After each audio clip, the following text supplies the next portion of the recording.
Lastly, just garnish with just little bit of coriander leaves, and this is perfect.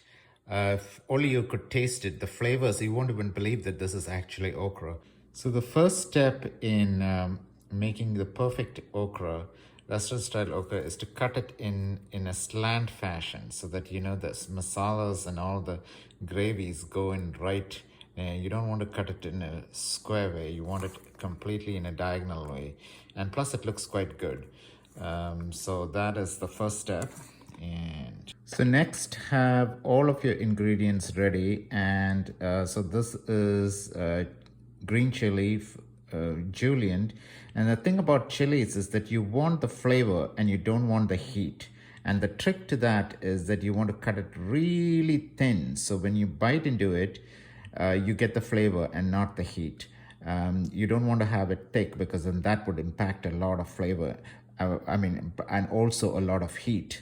So you don't want that. So, and then there's coriander leaves over here, finely chopped garlic, and some curry leaves, and some thinly sliced red onions, and then there's also ginger. Now the thing with ginger and garlic is that you want to nicely paste these together in a stone ground thing like the one I have over here. So I'm going to do that, and then I'm going to have a very nice paste. And don't skip the step because it is very important, because that's where the flavors come out. And then there is a tomato puree, and to tomato puree you want to add the stalks of the coriander leaves, and this also again is a lot of flavor. So you toss in these score, and I'm going to give it one more blend, and we'll be back. So now I have a pan with 2 tablespoons of oil, and in it you want to toss in the following things. That is mustard seeds, cumin, fenugreek seeds, and some peppercorns. So I'm going to first toss in the mustard seeds and allow it to crackle. See that? You see that as soon as it crackles, lower the heat because that's good enough. And then toss in the other ingredients. So let this roast for a while. Now in goes the curry leaves. This will crackle, and the julienne onions. Just stir it along a little bit, and then toss in a little bit of ginger. And those, of course, as the ginger is nicely pasted, a little bit of garlic. Already you're starting to get the flavor, and those little bit of chili. Don't put much because you will get a lot of heat. All you want is flavor. That's all you want is the chili. So you toss that in, and now comes the masalas. So in this goes Kashmiri chili flakes, not powder but flakes, and the flakes have got a very good flavor. And of course, don't go much, just half a tablespoon, and just a little bit of turmeric, garam masala. And if you want the recipe of this garam masala, which is a unique flavor, contact me in the link below.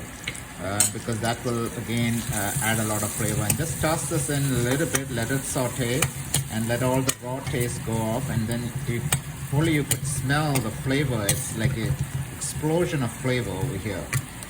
So just toss it a little bit, and when you start to see the onion soften like this, and losing color, it loses its bright purple color and it starts softening, then only add the tomato puree with the coriander stalks. Add that in. Now this will look like this, but after I cook it for a little while, like just 5-7 minutes, it will start changing color to a nice, beautiful reddish color, and that's what you want to wait for.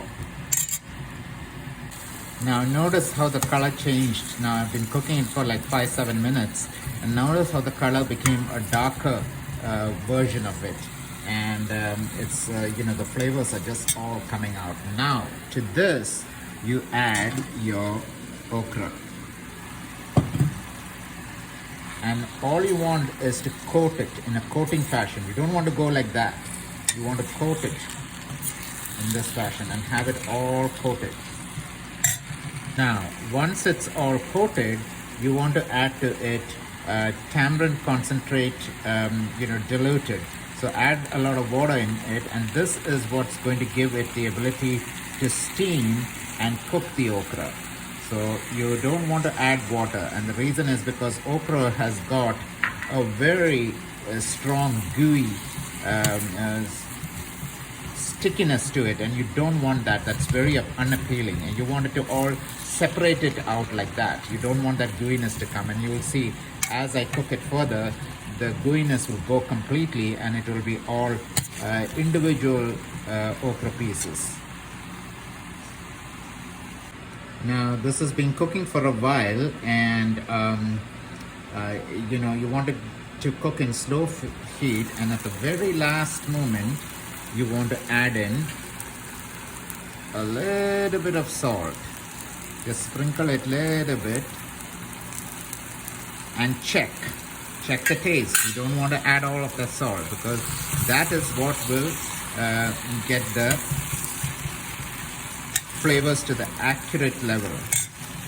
Lastly, just garnish with just little bit of coriander leaves, and this is perfect. If only you could taste it, the flavors, you won't even believe that this is actually okra. It's really flavorful. And so there you have it, the perfect restaurant style okra curry.